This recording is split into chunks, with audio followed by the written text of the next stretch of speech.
Hi hello ವೀಕ್ಷಕರೇ, welcome to simple Bhagya kitchen. ಇವತ್ತು ನಾನು ಮಾಡ್ತೀವಿ ರೆಸಿಪಿ ಬಂದು ನುಗ್ಗೆಕಾಯಿ ಬೇಳೆ ತರಕಾರಿ ಸಾಂಬಾರು. ನಾನು ಇವತ್ತು ಡಿಫ್ರೆಂಟಾಗಿ ನುಗ್ಗೆಕಾಯಿ ತರಕಾರಿ ಬೇಳೆ ಸಾಂಬಾರು ಮಾಡ್ತಾ ಇದ್ದೀನಿ. ಇದು ಫುಲ್ಲು ವಿಡಿಯೋ ನೋಡಿ ನಿಮಗೆ ಗೊತ್ತಾಗುತ್ತೆ ನಾನು ಯಾವ ರೀತಿ ಮಾಡ್ತಾ ಇದ್ದೀನಿ ಅಂತ. ನಾನೊಂದು ಕುಕ್ಕರ್ ತಗೊಂಡಿದ್ದೀನಿ. ಕುಕ್ಕರ್ಗೆ ನೋಡಿ ಇದು ಅವರೆ ಬೇಳೆ ಒಂದು 2 ಸ್ಪೂನ್ ಆಗುವಷ್ಟು ಅವರೆ ಬೇಳೆ ಹಾಕ್ತಿದ್ದೀನಿ. ಹಾಗೆಯೇ ಅಳಸಂದೆ ಬೇಳೆ ಅಥವಾ ತಗ್ನಿ ಬೇಳೆ ಅಂತಾರೆ, ಅದು ಅಳಸಂದೆ ಬೇಳೆ ಹಾಕ್ತಾ ಇದ್ದೀನಿ. ನೋಡಿ ತುಂಬ ಚೆನ್ನಾಗಿರುತ್ತೆ. ಈ ಥರ ಮಿಕ್ಸ್ ಬೇಳೆ ಹಾಕಿ ಸಾಂಬಾರು ನುಗ್ಗೆಕಾಯಿ ಸಾಂಬಾರು ಮಾಡೋದ್ರಿಂದ ತುಂಬ ಚೆನ್ನಾಗಿರುತ್ತೆ. ಇದು ತೊಗರಿಬೇಳೆ. ಇಷ್ಟು ಬೇಳೆನೂ ನಾನು ವಾಶ್ ಮಾಡ್ಕೊಂಡು ಬರ್ತೀನಿ. ನಾನು ಹಾಕಿರುವಂಥ 3 ರೀತಿಯಾದ ಬೇಳೆನೂ ನೀಟಾಗಿ ವಾಶ್ ಮಾಡ್ಕೊಂಡು ಇಟ್ಟಿದ್ದೀನಿ. ಇದ್ರ ಜೊತೆ ನಾನು ಇವತ್ತು ನುಗ್ಗೆಕಾಯಿ ಹಾಕ್ತಾಯಿದ್ದೀನಿ. ನೋಡಿ ನುಗ್ಗೆಕಾಯಿನ ಒಂದ್ಸಲ ಕುಕ್ಕರಲ್ಲೇ ಬೇಯಿಸ್ಕೊತೀನಿ. ಸ್ವಲ್ಪ ಬಲ್ತಿರೋ ನುಗ್ಗೆಕಾಯಿ ಆದರೆ ಕುಕ್ಕರಲ್ಲೇ ಮಾಡ್ಕೊಬೋದು. ತುಂಬ ಎಳೆ ನುಗ್ಗೆಕಾಯಿ ಆದರೆ ಪಾತ್ರೆಯಲ್ಲಿ ಬೇಯಿಸ್ಕೊಬೋದು. ನುಗ್ಗೆಕಾಯಿ ಜೊತೆಗೆ ತರಕಾರಿನೂ ಹಾಕ್ತಾಯಿದ್ದೀನಿ. ಮೂಲಂಗಿ, ಬೀನ್ಸು ಮತ್ತು ಆಲೂಗೆಡ್ಡೆ ಸಿಪ್ಪೆ ತೆಗೆದು ಆಲೂಗೆಡ್ಡೆನ ಹಚ್ಚಿಟ್ಕೊಂಡಿದ್ದೀನಿ. ಹಚ್ಚಿಟ್ಕೊಟ್ಟಂಥ ತರಕಾರಿನ ನೀಟಾಗಿ ವಾಶ್ ಮಾಡಿ ನೋಡಿ ಇದ್ರ ಜೊತೆನೇ ಹಾಕ್ತಾಯಿದ್ದೀನಿ. ತರಕಾರಿ ಮತ್ತು ನುಗ್ಗೆಕಾಯಿ ಎಲ್ಲ ಹಾಕಿದಾಗಿದೆ. ಈಗ ನಾನು 4 ಈರುಳ್ಳಿ ತೊಗೊಂಡಿದ್ದೆ. ಇದರ ಒಂದು ಅರ್ಧದಷ್ಟು ಮಾತ್ರ ಹಾಕ್ತಾಯಿದ್ದೀನಿ. ಒಂದು 2 ಈರುಳ್ಳಿ ಅಷ್ಟು ಹಾಕ್ತಾಯಿದ್ದೀನಿ. ಒಂದು 2 ಈರುಳ್ಳಿನ ಒಗ್ಗರಣೆಗೆ ಇಡ್ತಾಯಿದ್ದೀನಿ. ಹಾಗೆಯೇ ಒಂದು 4 ಟೊಮೆಟೊ ತೊಗೊಂಡಿದ್ದೆ.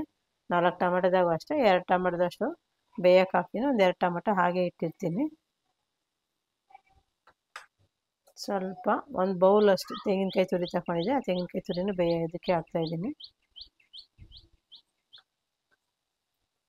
ಸ್ಟವ್ ಆನ್ ಮಾಡಿ ಕುಕ್ಕರ್ ಇಟ್ಟಿದ್ದೆ. ಕುಕ್ಕರ್ ನೋಡಿ 1 ವಿಸಿಲ್ ಬಂದಿದೆ. ಸ್ಟವ್ ಆಫ್ ಮಾಡಿದ್ದೀನಿ. ಈಗ ನಾವು ಒಗ್ಗರಣೆ ಮಾಡ್ಕೊಳ್ಳೋಣ. ಸ್ಟವ್ ಆನ್ ಮಾಡಿ ಒಂದು ಬಾಣಲಿ ಇಟ್ಟಿದ್ದೀನಿ. ಬಾಣಲಿ ಬಿಸಿಯಾಗಿದೆ. ಒಗ್ಗರಣೆ ನಾನು ಎಣ್ಣೆ ಹಾಕ್ತಾಯಿದ್ದೀನಿ. ನೋಡಿ ಎಣ್ಣೆ ಬಿಸಿಯಾಗಿದೆ. ನಾನೊಂದು ಅರ್ಧ ಸ್ಪೂನಷ್ಟು ಸಾಸಿವೆ ಹಾಕ್ತಾಯಿದ್ದೀನಿ. ಹಾಗೆ ಒಂದು ಅರ್ಧ ಸ್ಪೂನಷ್ಟು ಜೀರಿಗೆ ಹಾಕ್ತಾಯಿದ್ದೀನಿ. ಸಾಸಿವೆ ಜೀರಿಗೆ 2 ಚಟಪಟ ಅನ್ನಲಿ. ನಾನು ತಗೊಂಡಂತಹ 2 ಈರುಳ್ಳಿನ ಅರ್ಧ ಹೆಚ್ಚಿದೆ ನೋಡಿ, ಆ ಈರುಳ್ಳಿ ಹಾಕ್ತಾಯಿದ್ದೀನಿ. ಹಾಗೆಯೇ ಒಣಮೆಣ್ಸಿನ್ಕಾಯಿ ಒಗ್ಗರಣೆಗೋಸ್ಕರ ಒಣಮೆಣ್ಸಿನ್ಕಾಯಿ ತಗೊಂಡಿದ್ದೆ. 2 ಒಣಮೆಣ್ಸಿನ್ಕಾಯಿ ಹಾಕ್ತಾಯಿದ್ದೀನಿ. ಹಾಗೆ 2 ಟೊಮೆಟೊನ ಹಚ್ಚಿಟ್ಕೊಂಡಿದ್ದೆ, ಟೊಮೆಟೊನ ಹಾಕ್ತಾಯಿದ್ದೀನಿ. ಎಲ್ಲ ಚೆನ್ನಾಗಿ ಫ್ರೈ ಆಗಿದೆ. ಇದು ಸ್ವಲ್ಪ ಹಸಿ ಕರಿಬೇವು ಹಾಕ್ತಿದ್ದೀನಿ. ಹಾಗೆಯೇ ಸ್ವಲ್ಪ ಹೆಲ್ದಿ ಹಿಂಗೆ ಹಾಕ್ತಿದ್ದೀನಿ. ಒಗ್ಗರಣೆಗೆ ಹಿಂಗೆ ಹಾಕಿದ್ರೆ ಚೆನ್ನಾಗಿರುತ್ತೆ ಮತ್ತು ಜೀರ್ಣ ಶಕ್ತಿ ಇರುತ್ತೆ. ಹಂಗಾಗಿ ಹಿಂಗೆ ಹಾಕ್ತಾಯಿದ್ದೀನಿ. ಹಾಕಿ ಎಲ್ಲನೂ ಒಂದ್ಸರಿ ಮಿಕ್ಸ್ ಮಾಡೋಣ. ಈಗ ಖಾರಕ್ಕೆ ಎಷ್ಟು ಬೇಕೋ ಅಷ್ಟು ಒಂದು ಖಾರದ ಪುಡಿ ಹಾಕ್ತಿದ್ದೀನಿ.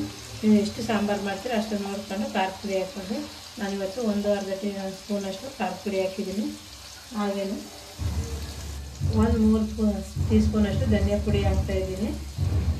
ಸಾಂಬಾರು ಪೌಡ್ರ್ ಇದ್ದರೆ ನೀವು ಸಾಂಬಾರು ಪೌಡ್ರೇ ಹಾಕ್ಕೊಳ್ಳಿ. ನಾನು ಸಾಂಬಾರು ಪೌಡ್ರಿಂದ ಹಾಗಾಗಿ ಧನಿಯಾ ಪುಡಿ ಹಾಕ್ತಾಯಿದ್ದೀನಿ. ಒಂದು ಚಿಟಿಕೆ ಅಷ್ಟು ಅರಿಶಿನ ಪುಡಿ ಹಾಕೋಣ. ಎಲ್ಲ ಹಾಕಿದ ಮೇಲೆ ಎಣ್ಣೆಗೆ ಇದನ್ನು ಚೆನ್ನಾಗಿ ಫ್ರೈ ಮಾಡ್ಕೊಳ್ಳೋಣ. ಕಮ್ಮಿ ಉರಿಯಲ್ಲ, ಉರಿ ಜಾಸ್ತಿ ಇಕ್ಕೋಬೇಡಿ. ಈ ಸ್ವಲ್ಪ ಈ ಥರ ಎಣ್ಣೆಗೆ ಫ್ರೈ ಮಾಡ್ಕೊಂಡ್ರೆ ಕಲರ್ ಬಿಟ್ಕೊಂಡಿರುತ್ತೆ, ತುಂಬ ಚೆನ್ನಾಗಿರುತ್ತೆ ಸಾಂಬಾರು ಕಲರು. ಹಾಗಾಗಿ ಚೆನ್ನಾಗಿ ಎಣ್ಣೆಗೆ ಹುರ್ಕೊಳ್ಳೋಣ. ನಾವೇನು ಮಸಾಲೆ ಹಾಕಿದ್ಮೇಲೆ ಅದನ್ನು ಎಣ್ಣೆಗೆ ಹುರ್ಕೊಳ್ಳೋಣ. ಈಗ ಮಸಾಲೆ ಎಲ್ಲ ರೆಡಿಯಾಗಿದೆ. ಇದ್ರ ಜೊತೆ ನಾನು ಬೇಯಿಸಿರುವಂಥ ಸಪ್ರೇಟ್ ಬೇಯಿಸಿದ್ದೆಲ್ಲ ತರಕಾರಿ ಅದನ್ನು ಹಾಕ್ತಾಯಿದ್ದೀನಿ. ಈಗ ಎಲ್ಲ ಹಾಕಿದಾಗಿದೆ ನೋಡಿ, ನೀಟಾಗಿ ಮಿಕ್ಸ್ ಮಾಡೋದು. ನುಗ್ಗೆಕಾಯಿನೂ ಜಾಸ್ತಿ ನುಣ್ಣಗಾಗಿಲ್ಲ ನೋಡಿ. 1 ವಿಸಿಲ್ ಹೊಡಿಸಿ ಏರ್ ಬಿಡೋದ್ರಿಂದ ಸರಿಯಾಗಿರುತ್ತೆ. ನಾವು ಪಾತ್ರೆಯಲ್ಲೇ ಮಾಡೋದಾದರೆ ಪಾತ್ರೆಯಲ್ಲಿ ಮಾಡ್ಬೋದು, ಬೇಗ ಆಗುತ್ತೆ ಅನ್ನೋದಾದರೆ ಕುಕ್ಕರಲ್ಲಿ ಮಾಡ್ಬೋದು. ನಾನು ಕುಕ್ಕರಲ್ಲೇ ಮಾಡ್ತೀನಿ. ಯಾವಾಗ ಮಾಡಿದ್ರೂ ತುಂಬ ಚೆನ್ನಾಗಿರುತ್ತೆ ನೋಡಿ. ಒಂದು ಸ್ವಲ್ಪ ನುಣ್ಣಗಾಗಿಲ್ಲ. ಇದಕ್ಕೆ ನಾನು ರುಚಿಗೆ ತಕ್ಕಷ್ಟು ಉಪ್ಪು ಹಾಕೋಣ. ಕಲ್ಲು ಉಪ್ಪು ಹಾಕ್ತಿದ್ದೀನಿ. ಎಷ್ಟು ಬೇಕೋ ರುಚಿಗೆ ಅಷ್ಟು ಉಪ್ಪು ಹಾಕೋಣ. ಹಾಗೆಯೇ ನಾನು ಒಂದು ಸ್ವಲ್ಪ ಹುಣಸೆಹಣ್ಣಿನ ರಸ ಹಾಕ್ತಾಯಿದ್ದೀನಿ. ಒಂದು ಚಿಕ್ಕದು ಗೋಲಿ ಗಾತ್ರದಷ್ಟು ಹುಣಸೆಹಣ್ಣು ನೆನೆಸಿಟ್ಕೊಂಡಿದ್ದೆ. ಹುಣಸೆಹಣ್ಣಿನ ರಸ ಹಾಕ್ತಾಯಿದ್ದೀನಿ ನೋಡಿ. ತುಂಬ ಚೆನ್ನಾಗಿರುತ್ತೆ ಹುಣಸೆಹಣ್ಣಿನ ರಸ ಹಾಕಿದ್ರೆ ನುಗ್ಗೆಕಾಯಿ ಸಾಂಬಾರಿಗೆ. ಹಾಗಾಗಿ ನಾನು ಹುಣಸೆಹಣ್ಣಿನ ರಸ ಮಾತ್ರ ಹಾಕ್ತಾಯಿದ್ದೀನಿ. ಅದೇ ಹುಣಸೆಹಣ್ಣಿಗೆ ಒಂದು ಸಪ್ರೇಟ್ ಮಾಡ್ಕೊಳ್ತಾ ಇದ್ದೀನಿ. ಒಂದು ಚಿಕ್ಕದು ಗೋಲಿ ಅಷ್ಟು ನಾನು ಬೆಲ್ಲ ಹಾಕ್ತಿದ್ದೀನಿ ನೋಡಿ ಸಾಂಬಾರಿಗೆ. ಬೆಲ್ಲ ಹಾಕಿರೋಂಥ ಇನ್ನೂ ಟೇಸ್ಟ್ ಮಸ್ತ್ ಇರುತ್ತೆ. ಬೇಳೆ ನುಗ್ಗೆಕಾಯಿ ಸಾಂಬಾರು ಅಂದರೆ ಬೆಲ್ಲ ಇರಬೇಕು, ಹಂಗಾಗಿ ಬೆಲ್ಲ ಹಾಕಿದ್ದೀನಿ. ಲಾಸ್ಟಲ್ಲಿ ನಾನು ಕೊತ್ತಂಬರಿ ಸೊಪ್ಪು ಹಾಕ್ತಾಯಿದ್ದೀನಿ ನೋಡಿ.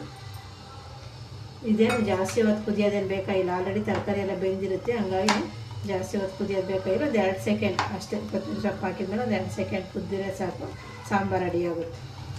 ನೋಡಿದ್ರಲ್ಲ ವೀಕ್ಷಕರೇ, ಇವತ್ತು ನಾನು ಯಾವ ರೀತಿ ನುಗ್ಗೆಕಾಯಿ ಮತ್ತು ತರಕಾರಿ ಬೇಳೆ ಸಾಂಬಾರು ಮಾಡಿದೆ ಅಂತ. ನೀವು ಇದೇ ರೀತಿ ಒಮ್ಮೆ ಟ್ರೈ ಮಾಡಿ ಹೇಗೆ ಬಂದಿದೆ ಅಂತ ಕಮೆಂಟ್ ಮಾಡಿ. ಹಾಗೆ ಲೈಕ್ ಮಾಡಿ, ಶೇರ್ ಮಾಡಿ, ನಮ್ಮ ಚಾನಲ್ನ ಸಬ್ಸ್ಕ್ರೈಬ್ ಮಾಡಿ. ಮುಂದಿನ ವಿಡಿಯೋದಲ್ಲಿ ಸಿಗೋಣ.